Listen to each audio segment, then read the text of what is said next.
My title today is Secrets in Plain View, Samuel Pepys and a painting as big as 3 buses.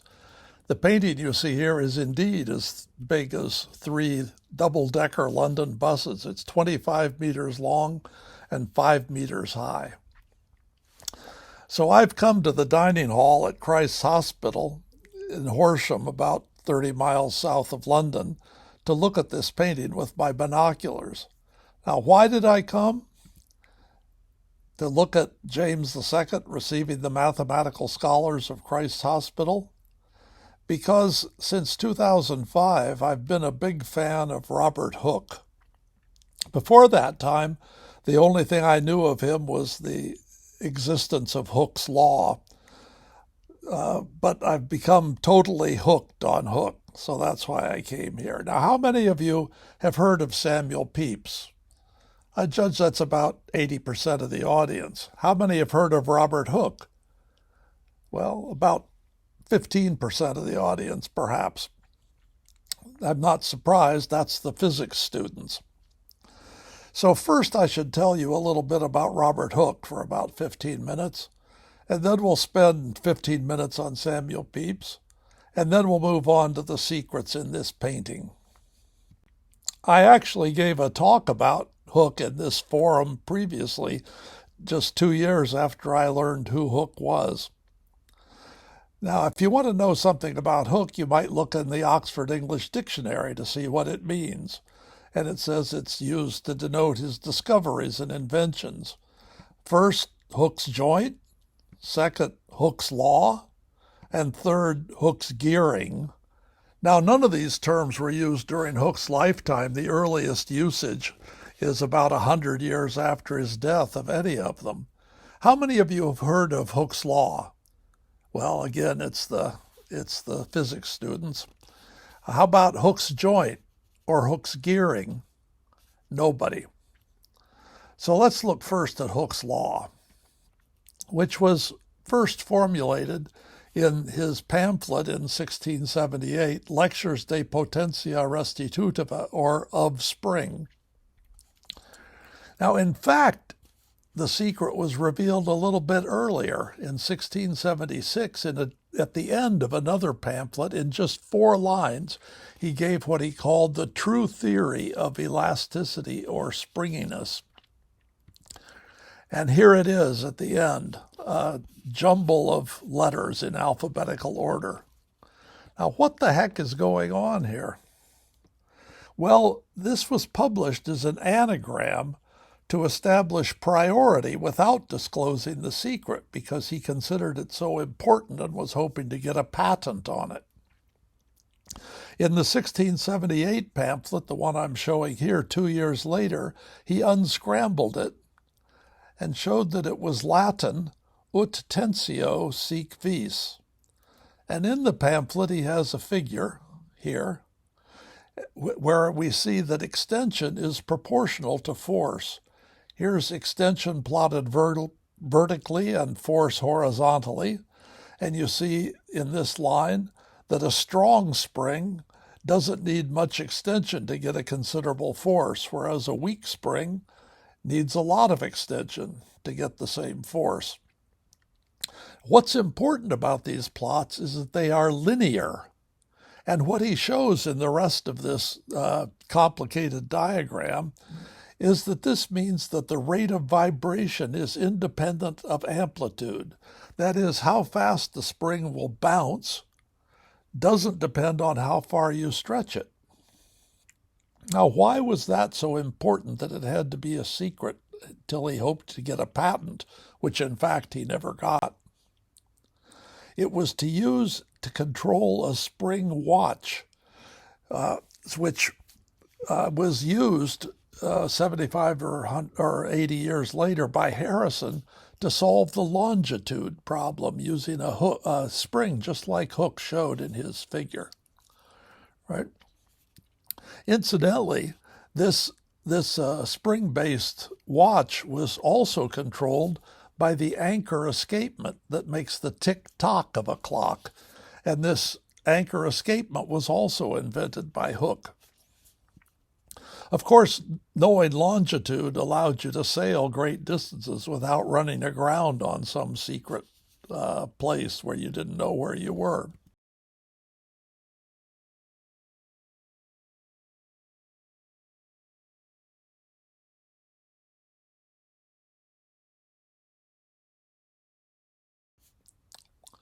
So this was indeed very important, Hooke's law, practically very important for navigation, one of the main problems at that time.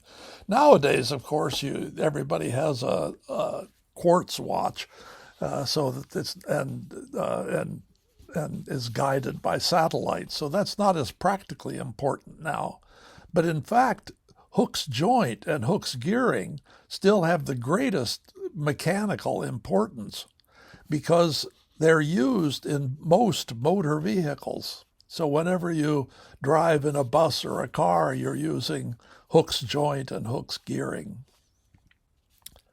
Here's Hooke's universal joint, which allows you to connect the engine to the wheels when it's not a direct connection.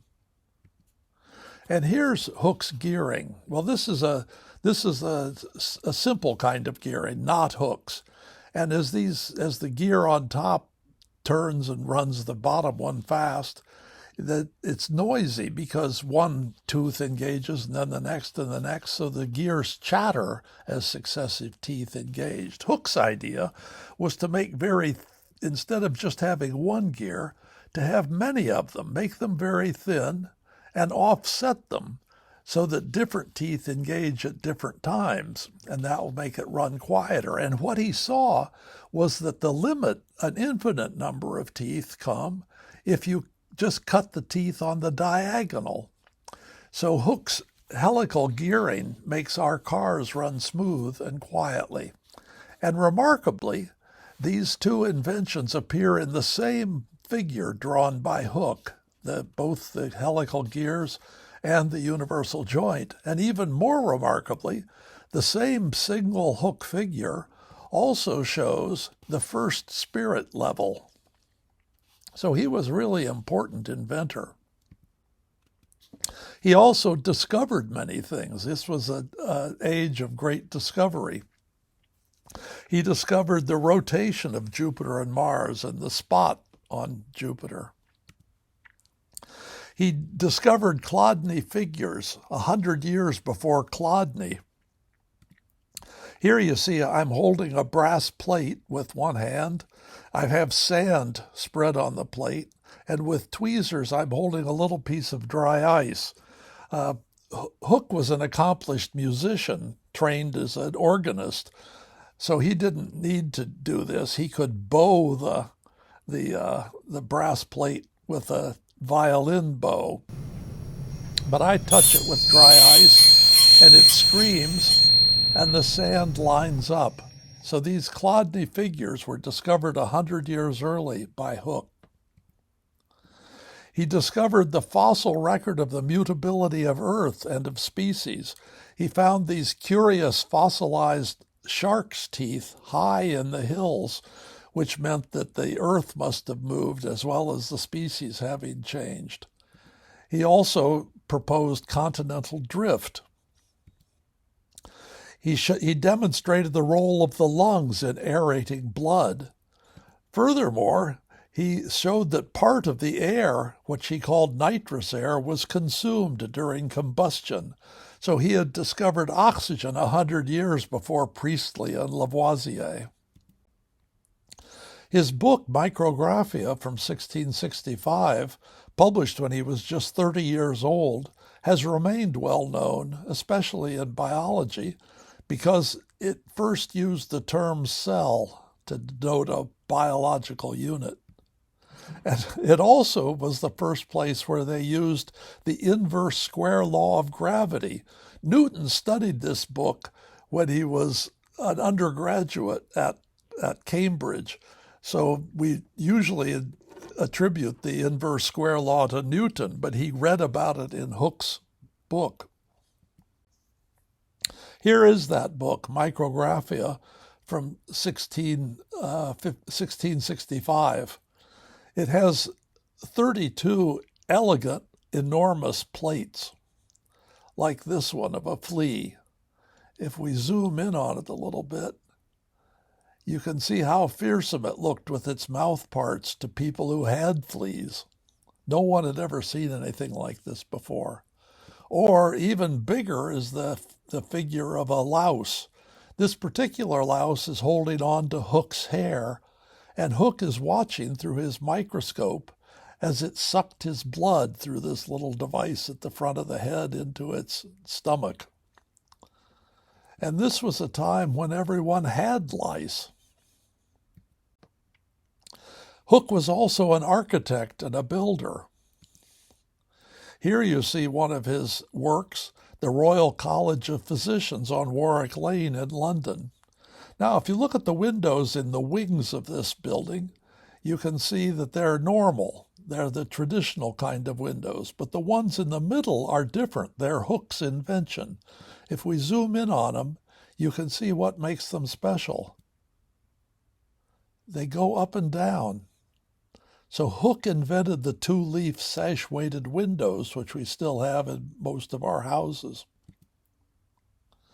Now, unfortunately, this building was demolished in 1866, as most of Hooke's architectural works have been. For example, Bethlehem Hospital was designed and built by him. So what Hooke architecture survives in London? Well, one of the tube stops is called Monument.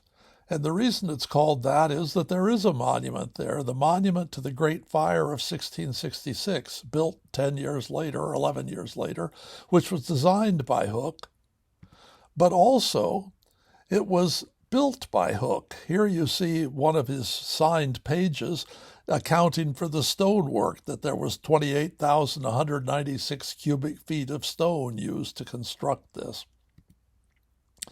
Now, if you look at a plan of the base of the monument, of the pillar as it was called, you can see that it has a spiral staircase to go up to the observation deck, one of the highest places in London at the time.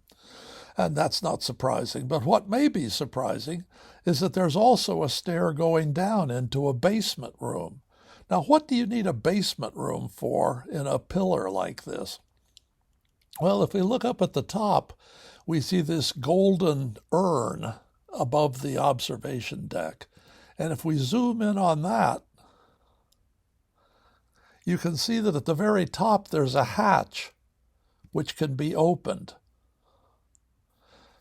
Now, if you lie down in the basement and look up through the hatch when it's open, this is what you see. And if you have an eyepiece down there in the basement and there's a lens up at the top, you have a 215-foot zenith telescope, which always points straight up. That doesn't sound very useful, but Hooke thought he could use it to prove that the Earth orbits the sun, that it moves, and you can see the stars change with the season, the position of the star that's above it. Unfortunately, this didn't work, both because the stars are so very far away that parallax doesn't move them much, and also because the carts going by in the streets next to the pillar moved it very slightly.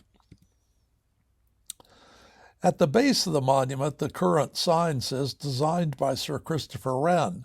Now, indeed, Hooke collaborated closely with Wren in many of the works in rebuilding London after the fire, but not this one. This one was entirely due to Hooke, but as in so many of Hooke's inventions, discoveries, creations, other people have gotten the credit for it.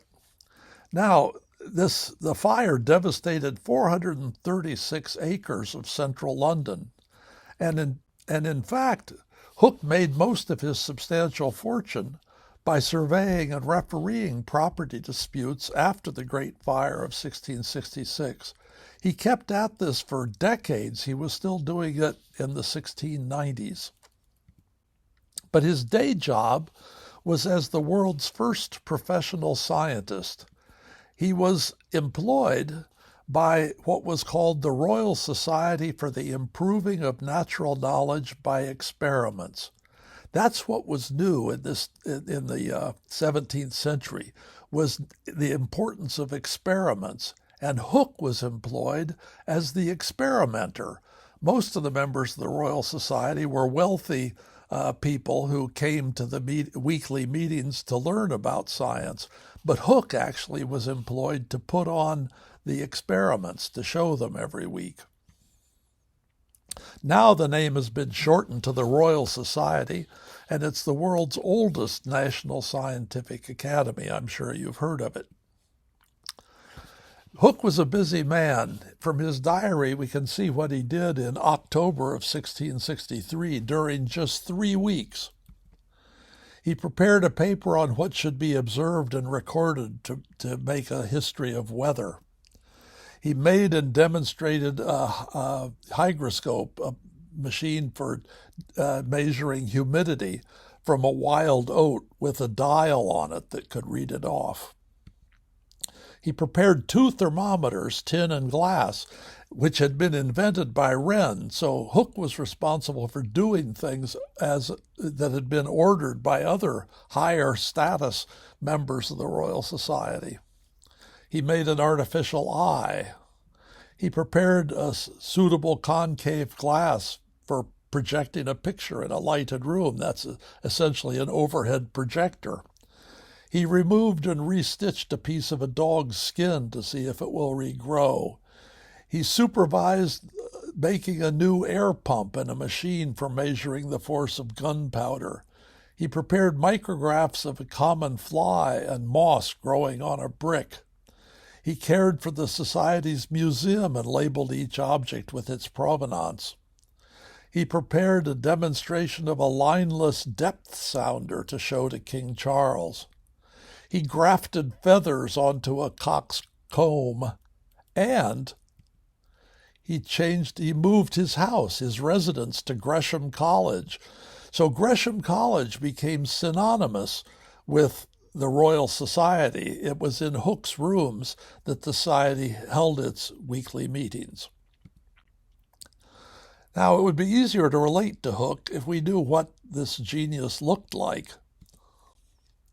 There's a popular and probably erroneous story that Hooke's younger, bitter rival, Newton, 7 years younger than Hooke, after accepting the presidency of the Royal Society upon Hooke's death in 1703, he wouldn't take the job while Hooke was still alive, that he had Hooke's portrait destroyed.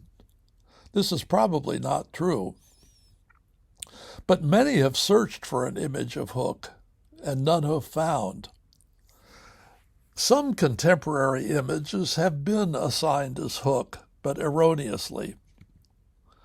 In 1939, Time magazine published this picture, ostensibly of Hooke, but in fact, it turned out to be someone else 2 years later. In 2003, a biography was published with this discovery on its cover, but the next year it was shown to be John Baptiste van Helmont. In 2019, this portrait was discovered, and it's still used by Wikipedia, but in 2020 it was shown not to be he.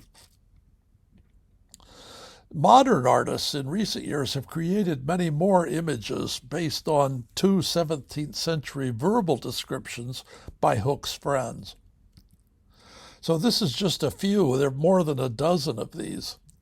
The one on the next to the left of the bottom was awarded a £500 prize in 2003 by the Royal Society in a contest to make an image of Hooke. Incidentally, in the window you see Newton peeking in. Not all of these won prizes. A noted Hooke scholar, one who has written several biographies of Hooke, said of this painting that was made by a forensic painter, that is, somebody who makes wanted pictures from verbal descriptions by victims. He said, "The white-haired goblin struck me more as a minor character from Lord of the Rings than either Waller's or Aubrey's verbal description of their friend." So that's about Robert Hooke. He was an amazing guy, and you can see why I'm such an enthusiastic fan. But why did I come to Christ's Hospital? Well, that relates to Samuel Pepys and this painting as big as 3 buses. So we'll spend another 15 minutes talking about Samuel Pepys and then get on to the painting. Now we need some historical context. So there were 3 turbulent decades about 350 years ago that our story relates to. Just before that time, the intolerant Puritan Oliver Cromwell had served as judge, one of the 50 judges, for the beheading of High Church Charles I. Cromwell died in 1658, just before our story begins. So we begin in 1660, and first we'll talk about the period 1660 to 1667. 1660 was the restoration of the Stuarts. Charles II, the son of Charles I, was restored to the throne, and he was careful in dealing with religious questions. Then we'll go to 1685 to 1691, so we'll span these 30 years. In 1685, Charles died, and he was replaced by his brother, who was a Catholic. Not only was he Catholic, he was a stubborn Catholic. And in fact, Charles had said of him, instead of this characteristic of James, la sottise de mon frère, the stupidity of my brother. And Charles predicted that if James became king, he wouldn't last more than 4 years. In fact, he lasted just a little more than 3 years until the Glorious Revolution replaced him by his daughter, his Protestant daughter, Mary, and her husband, James's nephew, William of Orange. But he was still living in France, and so he was there were threats that he would be restored to the throne. So these people who supported him were called Jacobites, and this threat lasted until 1645, when his grandson finally lost out at Culloden.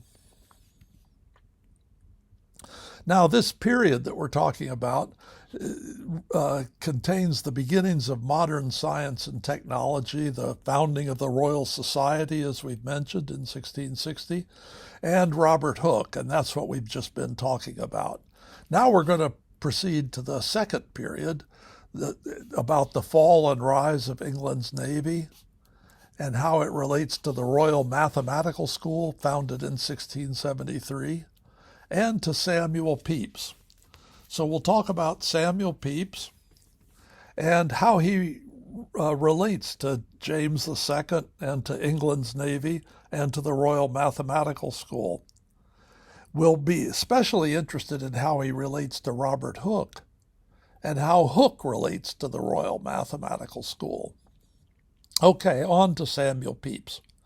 So here's a picture of Samuel Pepys, but you'll remember there is no contemporary picture of Robert Hooke. This is from 1728, 25 years after Hooke died.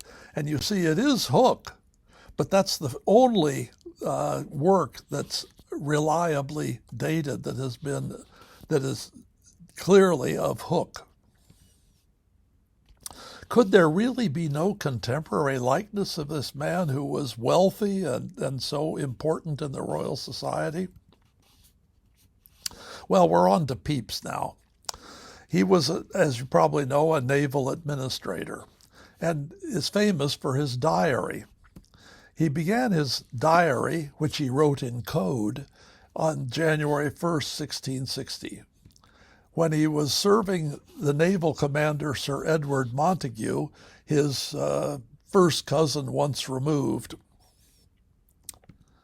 Now, Montague became the Earl of Sandwich in that same year, 1660, the 12th of July, and we'll soon see why. He was a Cromwell supporter, Montague, but he was drifting strongly toward the royalist cause. So here's a few selected portions from the diary. My lord, this is March 1660, so very 2.5 months from the beginning of the diary. My lord, that's Edward Montague, told me that I was to be secretary and Creed to be deputy treasurer to the fleet, at which I was troubled, but I could not help it. Now Creed was his rival, and at this, when he made this entry in the diary, he thought being deputy treasurer was better than being the secretary. He soon found out that being the secretary was better. So a week later, he says, all the discourse nowadays is that the king will come again, and for all I see, it is the wishes of all, and all do believe that it will be so. And a few days later, he was up early, taking his lord's will in a black box to Montague's cousin, Mr. William Montague, for him to keep for him. Now, why did he want his will kept by his cousin? Because he was embarking on a somewhat dangerous endeavor. Young Reeve brought me a little perspective glass, a spy glass, which I bought for my lord. It cost me 8 shillings. So they were going to sea. They went to the Tower, where a barge stayed for us, to Long Reach, where Swift Shore lay at anchor. And then when they made it to Deal on the southeast coast, he transferred to his flagship, Naseby. Now that's an appropriate flagship. It was an 80-gun ship of the line, and it was named Naseby, one of the battles in the Civil War that Cromwell won, when Montague, in fact, was fighting on behalf of Cromwell. And the figurehead of the ship is Cromwell himself, mounted and being crowned with laurel by an angel. But when they got to the Naseby, the first thing they did was to remove the figurehead. And 2 months later, at sea, they rechristened the Naseby the Royal Charles. And 2 days after that, they returned from Netherlands to English coast, and on Friday the 25th of May, we were come close to land, and everybody made ready to go on shore together with Charles II, who was on the Royal Charles. And Pepys spoke with the Duke of York, the king's brother, about business, because the Duke of York, James, had become Lord High Admiral with the Restoration. So Pepys was interested in the Navy, and as he says, the Duke of York called me Pepys by name, and upon my desire did promise me his future favor. So from here on out, Pepys is going to mainly be James's man in administering the Navy. So a few months later, in February 1661, he's again with Mr. Reeve. Remember, Reeve was the one who sold the spyglass, and he saw other spyglasses, perspectives, and bought himself one.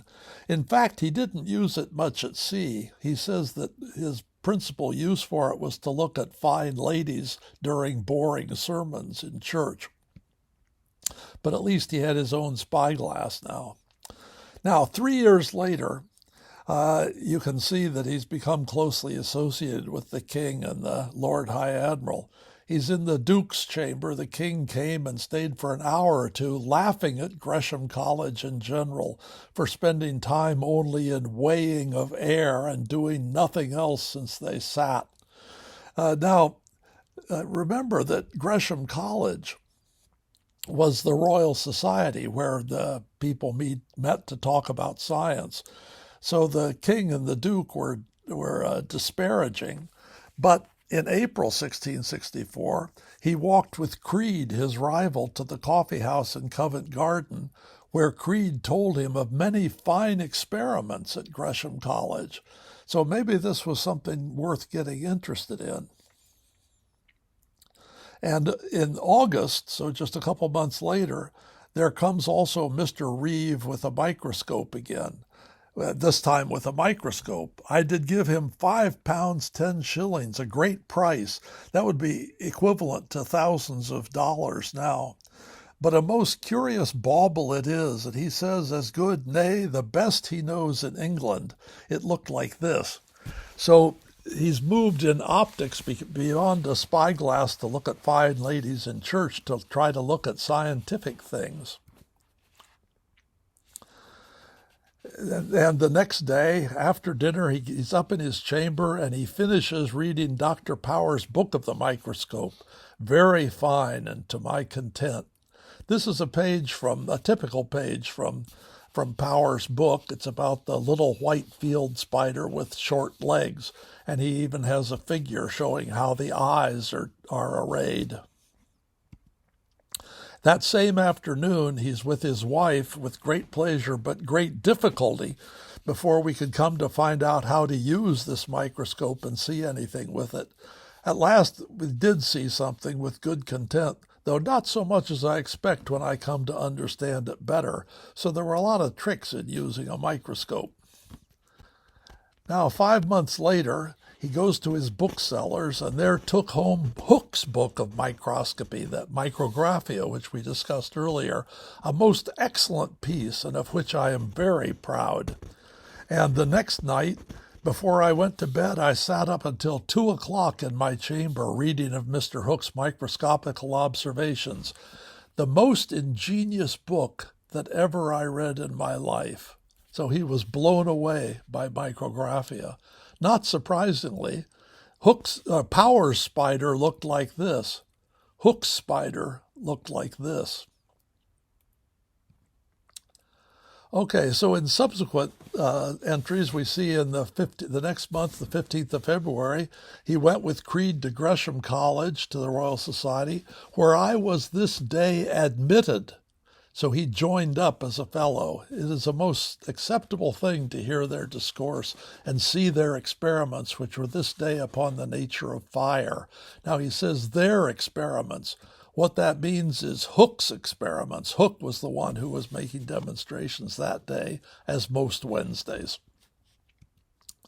After the meeting, my lord, who was a charter member of the Royal Society, and most of the company, to a club supper. Sir P. Neal, Sir R. Murray, Dr. Clark, Dr. Whistler, Dr. Goddard, and others of most eminent worth.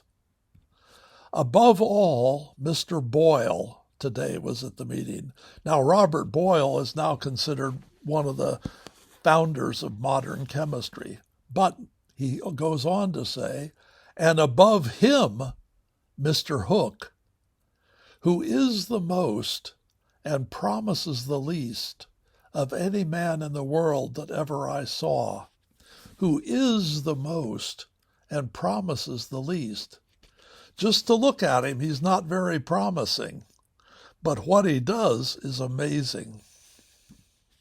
So he became a great fan of Hooke. Here he is in 1666. This is 20 years later, 21 years later, when he's Admiralty Secretary. And he's become president of the Royal Society. In fact, his is the name with the imprimatur approving publication of Newton's Principia in the previous year in 1686. But he's still an admirer of Hooke, a long-term admirer of Hooke. If we go back to that earlier period and look at a few of the other diary entries, we see in May 1665 that he took a walk with Dean Wilkins and Mr. Hooke. Noble discourse all day long did please me. Two worthy persons as are in England, I think, or the world. Or in 1666, a good lecture of Mr. Hooke's about the trade of felt making, very pretty, which pleased me mightily. Or in August, he did make me understand the nature of musical sounds made by strings very prettily. Told me that he is able to tell how many strokes a fly makes with her wings. Now, how in the world in 1666 could Hooke measure the rate of a fly's wing beat? He did it by the note. He knew which which note corresponds to which frequency. So from the buzz of the fly, he could tell its wing beat frequency. Now, we don't have more such entries in the diary because he discontinued the diary in 1669 because of eye strain. But he resumed it briefly for a few months in 1683 when he was on a secret mission to Tangier. This mission was so secret that he didn't know where he was going until he was 2 days at sea. He was told to pack quickly and get down to Portsmouth in order to go on a secret mission, and found it was to Tangier. When he arrived in Tangier on this Sunday, he said, "Up, and the first time shaved myself since from coming from England. When ready, I sat down to read with great pleasure in my micrography." Now, his copy of Micrographia was now 18 years old. It weighs 3.5 pounds, and on short notice he had packed it to go on this secret mission. So he was really an admirer of Hooke and his works. Now we go on to the painting. This particular image from 1687 of Pepys is in fact from this big painting that we've been talking about, James II receiving the mathematical scholars of Christ's Hospital. So this is what we'll spend the rest of our time on. Now, it's a painting by Antonio Verrio, an Italian painter who had come 10 years earlier to England. But the painting is from 1687, and it contains 128 life-sized individuals. Bear in mind it's 5 meters high and 25 meters long.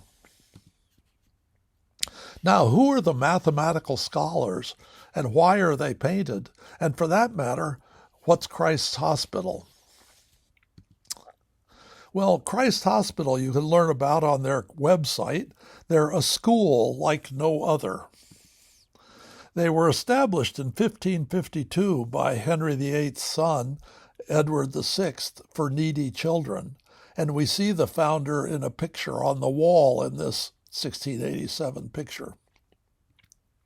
This is what the pupils looked like at that time. This particular one is 1682, 5 years before the painting. A century later, you can see the color of the outfit. It's a blue coat with yellow breeches and stockings. The students were called bluecoats, and in fact, that became a generic term for more than 30 subsequent charity schools founded between 1580 and the present. Not surprisingly, the pupils no longer wear these long, bright blue coats. They now wear dark blue coats, but they still wear the yellow stockings. In 2010, the pupils voted on whether they wanted to modernize their costumes, and 95% of them said no. Here we can see that 3 of these pupils are wearing the badge of mathematical scholars. This badge, which we see here, was actually designed by Hooke. Now, what it means to be a mathematical scholar is having a Royal Navy parent or Royal Marines. But in the early days, it really meant something. Here was a boy being taught arithmetic, geometry, and astronomy. Of course, it's not surprising to be taught arithmetic. Samuel Pepys, who went to another London school, St. Paul's, and got his BA and MA at Cambridge, had learned multiplication, but he learned it at age 29, and he learned it not at school, but from the mate of the HMS Royal Charles. Now, why would the mate of the HMS Royal Charles know multiplication, but not an MA from Cambridge? Right. They needed to do navigation, and from 1673, select boys at Christ Hospital were trained in the Royal Mathematical School to be navigators.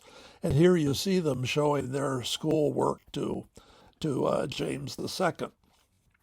Pepys, in fact, was responsible for approving these students when they went out for apprenticeship as navigators to sea.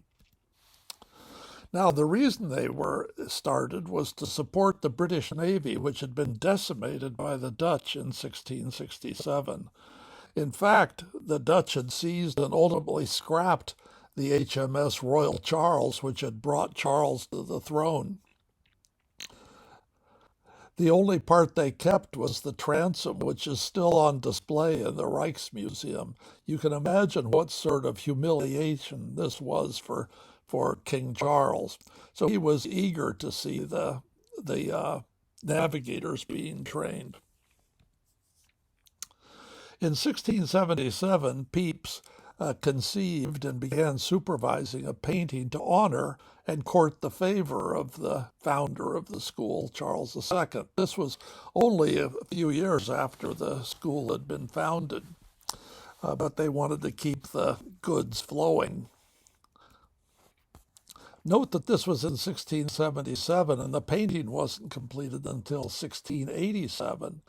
But in 1685, Charles died, so there was no longer any use in buttering him up, and he was consigned to another picture on the wall. Now the point was to court the favor of James II. Unfortunately, less than a year after the painting was completed, James had fled from William and Mary to his first cousin, Louis XIV, in France, so it was no use buttering him up anymore. Now let's go to see what Hooke is involved with. On January 1st, 1681, he says he prepared to go to the king with the hospital boys. That is, he came to these annual receptions when the king saw how well the navigator boys were doing. Incidentally, this is not a realistic painting because the girls would not have gone to the reception. But this raises the question, might there actually be a contemporary painting of Hooke? Might he appear in Verrio's painting? So let's look in more detail. So here we see back in the shadows on the left the painter Antonio Verrio. He was identified by Andrew Walkling. Verrio decorated the palatial Montague house, the most elaborate house other than the palaces in the royal palaces in London. But the house was designed and built by Hooke, so they collaborated on this. You can see in Hooke's diary from 1676 that on Tuesday, September 5th, he was with Mr. Montague all the morn at his house, and then went to Bloomsbury, where this new palace was being constructed, with Verrio and Streeter. It's not surprising that he interacted a lot with Verrio, because he himself, Hooke, had been trained as a painter by Peter Lely, the royal painter. And the painting, as we know, was supervised by Samuel Pepys. So here, Hooke was very close to both the painter and the supervisor of the painting, so it's likely he'll appear perhaps prominently in the painting. So let's look a little more detail. Here we see the Lord Mayor of London, Sir Robert Jeffrey, wearing the collar of office, and next to him Robert Spencer, the second Earl of Sutherland, who incidentally was Princess Diana's 5 times great-grandfather. Now, I call this the original mural, 1687. It's the only mural, but in fact, there's a copy that was made for Pepys, made early in the 1690s, and commissioned after his forced retirement. So he'd been in prison by this time for suspicion of Jacobitism. That copy is presently in the collection of the Yale British Art Center. Here you see it. It's not on display. It's on the table in the library. It's 1/10 scale. It's 1.5 feet high and 8 feet long. So we can compare it with the mural itself, the oil mural. So let's look at the map condition. In Pepys' copy, you can see Scotland and England below it, behind the head there, and Ireland to the left. But in the original, there's nothing to see. Why is this? Well, I found this on Facebook. After a rugby match versus Hurst Pierpoint, one of their chaps stood up to a lot of cheering and threw a knife at the Verrio, and it stuck in just below the armpit of a courtier. This was about 1980. But imagine over the previous 300 years how many items of food had been thrown at professors in this mural. Not to mention all the candle smoke and the vapors from the dining in this hall that held between 500 and 1,000 people. It's been restored 5 times. So Pepys' copy may now be more original than the mural is, for example, in the condition of the map. Now let's look at the wigs and see the difference. You notice that these wigs in the original from 1687, that the top is low and it's smooth on top. But if you look in the copy, you see that the wigs are puffy. They stick up, they're high, and they're parted deeply. I consulted with Eileen Ribeiro, a historian of costume at the Courtauld Institute in London, and she says that these wigs show that the painting was made in the early 1690s when they were popular. That's how we know that it was made while after Pepys had been in prison because of the Jacobitism suspicion. So here's Pepys. What control did he have over the copy? Here you see his face. He's handsome. He's fashionable with that puffy wig with the deep part. But if you look at the original, he's not handsome and he's not fashionable. So obviously he had some say in how the copy gets made. Another example is to look at one of the pupils. Here's the original, and here's in Pepys' copy. Of course, it's 10th scale, so you don't expect it to be as detailed, but there's something different about it. What do you note? Yes, he's wearing the RMS badge. So Pepys was careful to see that in the copy, the Royal Mathematical School pupils were designated as such. Look at the gold trim on the governor's robes, including this guy who's in front of the map. But now look at the copy. He's been demoted, right? He lost his gold trim. Pepys did not serve as governor from 1683 to 1695 during this period because of his opposition to the mastership of Newton's protege, who had no experience at sea. Pepys was representing the Navy and wanted people who had had sea service to be in charge of the school. So this must be that teacher. So the second person in line presenting the pupils to the king is the teacher, Edward Paget. Who's the first in line? It's a governor. Which governor is foremost in presenting pupils to the king? Might be the president of the board.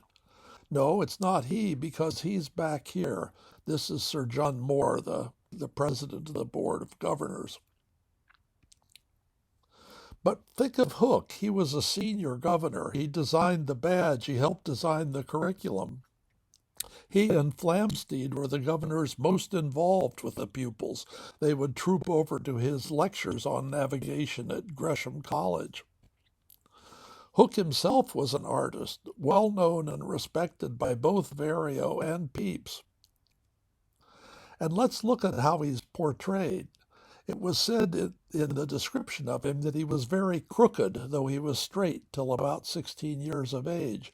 Look at the angle of his head and his shoulder, right? That's not normal. It's very crooked. His head is large, his eye full and popping. Notice how protruding his eye is. He wore his own hair of an excellent moist curl. He's the only governor who's not wearing a wig. Philosophers, scientists, very distinguished ones, tended to appear in their own hair, not wearing wigs. So it looks to me very much as if this might actually be a contemporary portrait of Robert Hooke. Remember this picture made by the forensic artist Melissa Little, which was called A White-Haired Goblin? It actually looks very similar, to my eye, to Hooke here, although it depicts a somewhat older person. Melissa Little was trained by the FBI to make these pictures from verbal descriptions. She made them for wanted posters, for example. So here's the original oil and the copy, and these seem to me to be contemporary images of Robert Hooke. Now on to the secrets. Why did Pepys have his copy of the enormous Verrio mural squeezed? Let me show you what I mean. Here behind is the original mural, and in front is Pepys' copy blown up by a factor of 10 to match, and you see that the pilasters align perfectly. But the people don't. They're offset. So if we offset the oil, then we notice over on the right that the people are offset the wrong direction, the other direction, right? So in fact, the painting has been squeezed. And you can see that by comparing these two matrons here or these two girls here, that the space between them has been reduced. Now, why in the world go to all this trouble in making the copy? It was so that they could squeeze in another 7 people, new individuals. So a man, perhaps his wife, perhaps their daughter, and perhaps a second daughter, some sort of official carrying a staff, a nurse, and an infant. This is the only infant or small child at all in the picture. Is that just to balance the family group at the far end of the right panel? Seems like a lot of trouble to go to for that purpose. Or might this have been a ruse in order to get something into the picture? Now, what is it? There's the group, but I'd like to focus on the infant. Here we see it, and here we brighten it up a bit, and think about what is it that the infant is looking at. You see, the infant is looking up, but the nurse seems to be looking straight out. And if we look at the neighborhood, we can see what seems to be very reasonable, a dog there. That dog was in the original mural. Okay, this is, of course, Pepys' copy that has the infant in it. Now, is he really looking at the dog, or is he looking past the dog at King James? Might the new infant that's been squeezed into the corner of Pepys' copy be the only individual on the left side of the painting actually looking at the king?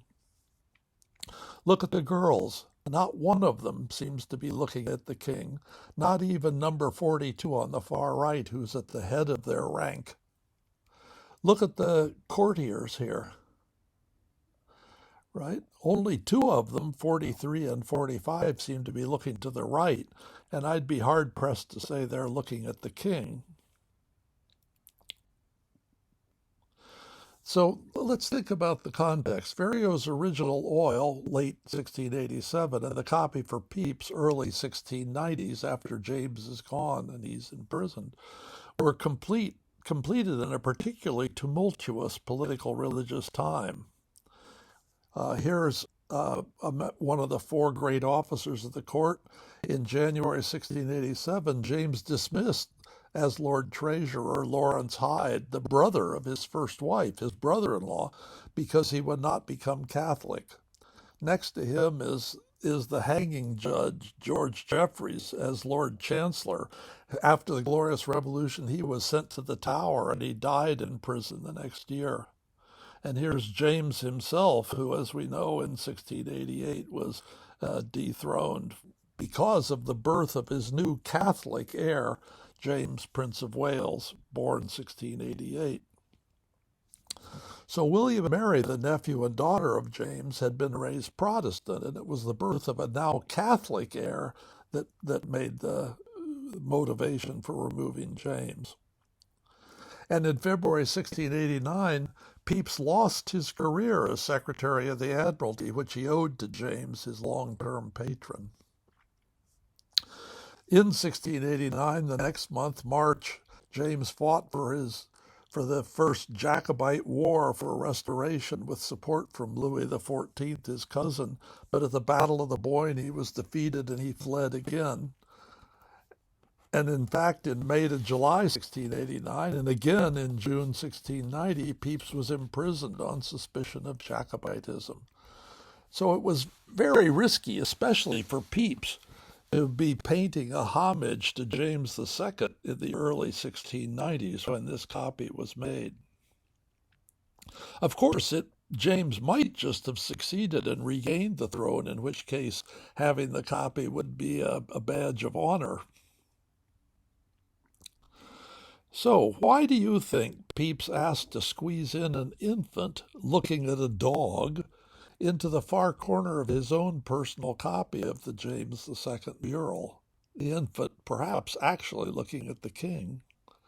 Well, think of the dates. The oil is 1687. The copy that includes the infant was the early 1690s. So I think this is the new Catholic heir, James, Prince of Wales, born in 1688, after the oil, but before Pepys' copy, and put in sort of surreptitiously so as not to heighten the accusation of Jacobitism for Pepys. Let's look at one other case here. I believe this one is this guy, Henry Fitzroy, 1st Duke of Grafton, who died young, 1663 to 1690. He was the third of 5 children, illegitimate children of Charles II by Barbara Villiers, the Countess of Castlemaine. So Fitzroy, means the illegitimate son of the king. It's reasonable that he's in the painting because he was at this time Vice Admiral of the Narrow Seas. So the nautical theme would be supported by his presence in the court. But he died fighting against James and the Jacobites in Ireland in 1690. So maybe Pepys was not so kindly disposed toward him, having turned on James II. And in the copy, you see what seems to me to be a very different face, very broad, not the narrow chin of Henry Fitzroy. So this is Pepys in the 1690s thinking many thoughts of better times under James's patronage. In the context of what Pepys felt comfortable making explicit, it's worth considering how he had his copy framed. As you can see, the frame is quite simple, except for embedding Hooke's Royal Mathematical School badge at the bottom, and at the top, having the coat of arms, the monogram, not of James II, but of Charles II, who was still popular with the new regime. One last humorous thing is to compare the original Verrio with a copy that was made in 2015 by the sixth formers, the Grecians, the senior class at Christ's Hospital, where they played the part of the characters in the painting. Here in the middle you see the nobility of the class. In fact, the leader of the class, his name is James, portrays James II. Over on the left, you see this curious pair of girls, one with their hand on the head of a kneeling one. Can you guess what they are? The boy with the dog that was being admired by the infant in Pepys' copy. If we move along, we see the girls, none of whom would actually have been present at the actual New Year's reception. And we get to the nobility, and notice this fellow, who's a careful copy of Grafton. They got the costumes from the drama department of the school. If we move on, we can see Pepys and Hooke. And this curious pair of pupils, one behind the other, they're portraying a Janus-headed individual in the original. There's a lot of speculation about what caused this fellow to have two heads. My guess is that a second head, the original head, was uncovered during one of the restorations and left there together with the one that was painted on the top, the one on the left, who I think may be Christopher Wren. So the pupils at Christ's Hospital have a good time. And I hope you had a good time. I'd like to give my thanks to people who have helped me in this project at the Yale Center for British Art, various historians of science. The top 5 individuals there have all written extensively on Hooke. Rupert Baker at the Royal Society Library, Yale art historians, people from Christ's Hospital who visited Christ's Hospital in my behalf, other historians. Rowan Freeland showed me Verrio's first study for the mural at the Victoria and Albert Museum. The Royal Holloway Archives provided information about the mural's move with Christ's Hospital from London to Horsham in 1901. And the portraitists who have given us modern images of Hooke based on his friends' verbal descriptions, particularly FBI-trained Melissa Little, who painted the realistic goblin for the BBC. I'd like to underline those who have given me extraordinary help, particularly Clifford Jones and Laura Kidner of Christ's Hospital, and the historians Michael Cooper and Felicity Henderson.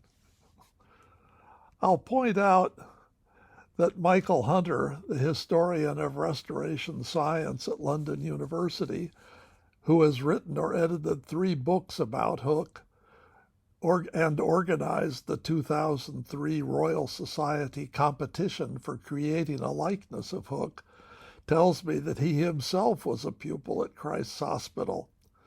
So he must have dined thousands of times beneath the Verrio in blissful ignorance of the secrets it contains. Finally, I'd like to thank Yale's Henry Kerner Center for emeritus faculty for helping me make my own pilgrimage to Christ's Hospital, and thank you.